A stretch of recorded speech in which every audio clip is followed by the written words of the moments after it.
आणि बुलेटिनच्या सुरुवातीला एक महत्त्वाची बातमी आहे। मुख्यमंत्री देवेंद्र फडणवीस यांनी सर्व जिल्हाधिकाऱ्यांची आज महत्त्वाची बैठक बोलावलेली आहे।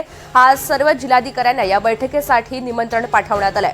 देवेंद्र फडणवीस यांच्या अध्यक्षतेखाली जिल्ह्यांचा आढावा सविस्तर घेतला जाईल। एकनाथ शिंदे, सुनेत्रा पवार सुद्धा या बैठकीला उपस्थित राहतील अशी माहिती मिळते।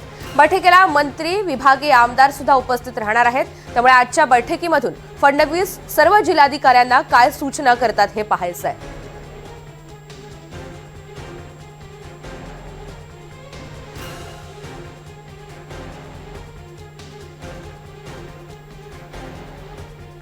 तर आज सर्व जिल्हाधिकाऱ्यांची बैठक बोलावण्यात आलेली आहे। मुख्यमंत्री देवेंद्र फडणवीस यांच्या अध्यक्षतेखाली ही बैठक होणार असल्याची माहिती मिळते। दरम्यान या बैठकीला उपमुख्यमंत्री एकनाथ शिंदे आणि सुनेत्रा पवार सुद्धा उपस्थित राहतील। अर्थसंकल्प अधिवेशनाच्या पार्श्वभूमीवर सुद्धा एकंदरीत सविस्तर आढावा घेतला जाणार आहे आणि सर्व जिल्हाधिकाऱ्यांना आज देवेंद्र फडणवीस नेमक्या काय सूचना करतात हे आपल्याला पाहायचं आहे।